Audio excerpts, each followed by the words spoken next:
Nel video di oggi andiamo a fare un unboxing di questo nuovo pacco, il quale contiene un metal detector entry level. In sostanza uno strumento che vi permetterà di trovare metalli sepolti nel terreno. Vedremo effettivamente in futuro se riuscirà anche a trovare dell'oro, ma intanto iniziamo ad aprirlo e vedere che cosa contiene. Parliamo oggi del detector OTEC.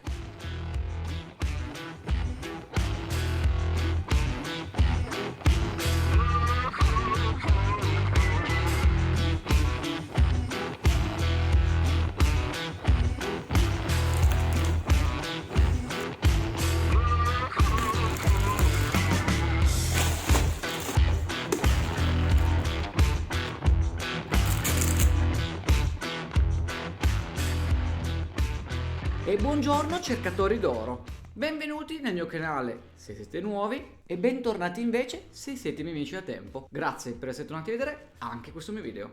Nell'episodio di oggi, quale sarà un po' differente dagli scorsi, nei quali ho eseguito diverse prospezioni, diciamo in questo termine della stagione aurifera 2021, andiamo ad aprire questo nuovo pacco, il quale contiene un metal detector. I metal detector non sono nient'altro che degli strumenti elettronici, ma l'utilizzo è permesso per esempio in Piemonte anche per la ricerca del metallo prezioso. In questo caso specifico oggi tratteremo di un detector fornito gentilmente dalla casa produttrice OTEC, il quale potete trovare anche su Amazon. Si tratta comunque di un cercametalli di una fascia di prezzo bassa, con un costo variabile dai 140 ai 160 euro. Quindi questo pacco contiene tale detector, il quale si basa su una tecnologia chiamata Very Low Frequency, o cosiddetta VLF, una tecnologia abbastanza diffusa in questi metadetector, cioè in questi strumenti che vi permetteranno di cercare i tesori sepolti nel terreno. In ogni caso, in questo canale io tratto più che altro di ricerche di metalli preziosi, quali ad esempio oro, e alle volte anche trattiamo di minerali quali gemme e tutta la loro lavorazione. Un cercametalli che cosa può servire in questo contesto? Beh, parliamo principalmente di ricerca di metalli preziosi. Un detector del genere, da circa 150 euro, è capace di sentire dell'oro? È capace di sentire delle pepite? Ecco, è stata questa la domanda che ha scatenato in me la curiosità e di conseguenza, contattato dall'azienda, mi sono detto: perché non fare un paio di video su questo prodotto? In quanto l'SDC è un metal detector professionale per la ricerca dell'oro, già con quello è un pativento trovare delle pepite d'oro effettivamente in Piemonte, figurarsi invece con detector da 150 euro. Però interessante è proprio la sfida. Ora andiamo a spacchettare lo strumento assieme, vediamo che cosa contiene. Da quanto alcuni miei amici youtuber mi hanno già detto, ci sono anche diversi accessori interessanti oltre al cercametalli. Andiamo ad aprire assieme questa scatola, vediamo che cosa contiene. Innanzitutto contiene la borsa, al cui interno sarà possibile inserire lo strumento. Questo è il marchio della casa produttrice, Dottor OTEC.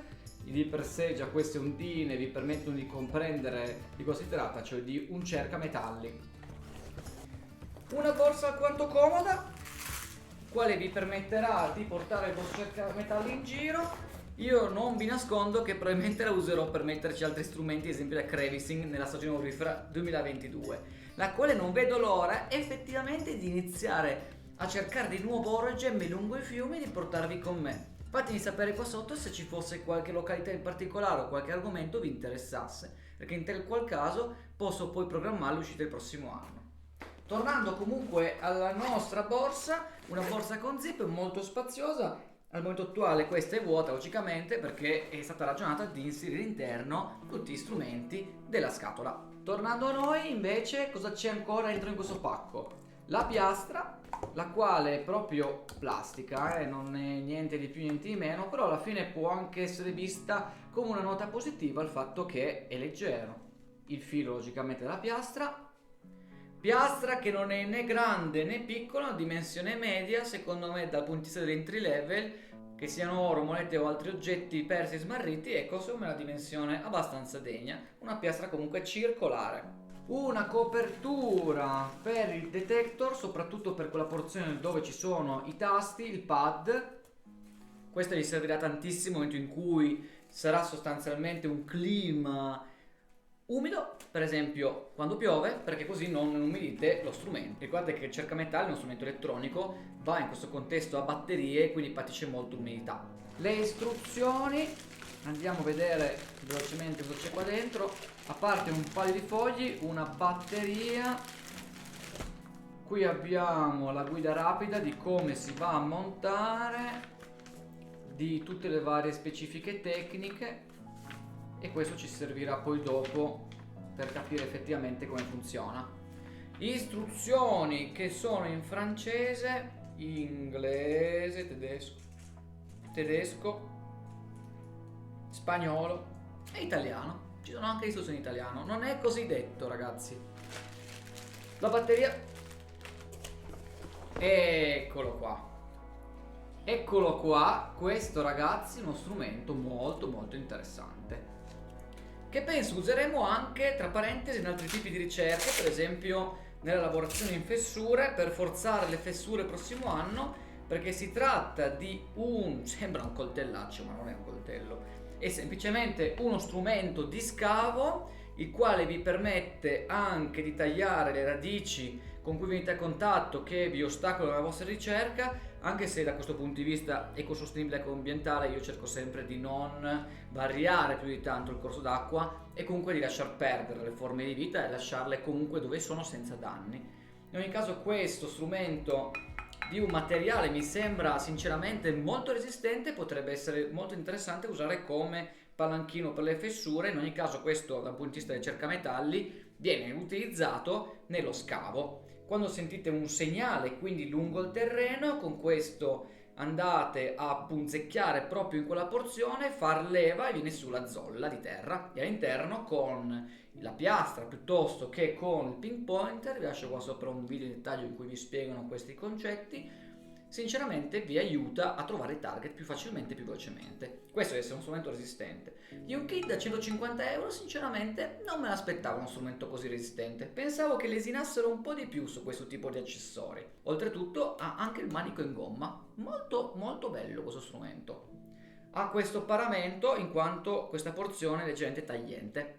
Questo andiamo a spellicolare, voilà. Questo è il pad, in sostanza il cervello del vostro cercametalli, e vi serve per comprendere effettivamente, in maniera molto indicativa, di che cosa si tratta dell'oggetto sepolto nel terreno. Infatti avete la possibilità di trovare dei metalli, si spera, preziosi, e dei metalli invece, da questa porzione più a sinistra, più comuni, come per esempio ferri piuttosto che chiodi. Purtroppo ce ne sono moltissimi spersi nel terreno. Comunque questo pad andiamo a vederlo successivamente in un video dettaglio dove poi lo proveremo praticamente sul campo. Confezioncina e le aste che poi utilizzeremo per montare tutto assieme. Questa invece è la porzione che si utilizza per appoggiare lo strumento al gomito e quindi renderlo più ergonomico. Oh ragazzi, torniamo noi, tiriamo qualche conclusione a questo veloce unboxing, cioè di che cosa conteneva il pacco e soprattutto nel momento in cui voi voleste comprare questo detector che cosa vi arriverebbe a casa. Parliamo del Meta Detector, cioè del cercametalli prodotto dalla casa produttrice Dottorotech, il quale ha una fascia di prezzo entry level, quindi se qualcuno volesse effettivamente iniziare a cercare oggetti preziosi nel terreno, io in particolare mi occupo di oro e quindi non so se questo strumento è fatto per le pepite, è proprio quella la sfida. Ci sono detector professionali che costano migliaia di euro, esempio il GPX, esempio SDC, ci sono strumenti esempio che costano circa 1 migliaio come il Gold Monster che già performano molto bene per ricerca metalli preziosi. Questo strumento non è stato concepito per ricerca metalli preziosi, ma per me è una sfida il suo utilizzo in questa applicazione che sostanzialmente vi propongo all'interno di questo mio progetto su questo canale. Riuscirà a trovare effettivamente le pepite d'oro? Non lo so, però dal punto di vista degli accessori sono rimasto molto sorpreso, soprattutto di questo attrezzo di scavo, il quale ha anche la sua custodia oltretutto e si può mettere alla cintura. Probabilmente questo strumento andrò a utilizzarlo in futuro, diventerà una parte del mio kit di ricerca per quanto riguarda l'oro in fessura logicamente, quindi esula dal contesto del detector, ma ragazzi questo lo mettiamo da parte. E poi che dirvi, la piastra ha una dimensione coerente col tipo di ricerca, il pad non è tanto pesante, vedremo effettivamente quanto sarà sensibile lo strumento, e il resto sono porzioni ergonomiche, aste e la custodia dove riporre il detector. Quindi vedremo se effettivamente questo strumento avrà un senso, se ve lo consiglierò, ma per ora abbiamo fatto l'unboxing. Io vi saluto, fatemi sapere che cosa ne pensate qua sotto nei commenti, per me fa sempre piacere rispondere a voi tutti, anche nei quesiti, quelli più dubbi e soprattutto anche per quanto riguarda domande che magari per voi sembrano semplici, ma magari possono arricchire la nostra community. Ci vediamo nel prossimo video, ciao ragazzi, mi raccomando di mettere un pollice in su, un commento, a presto!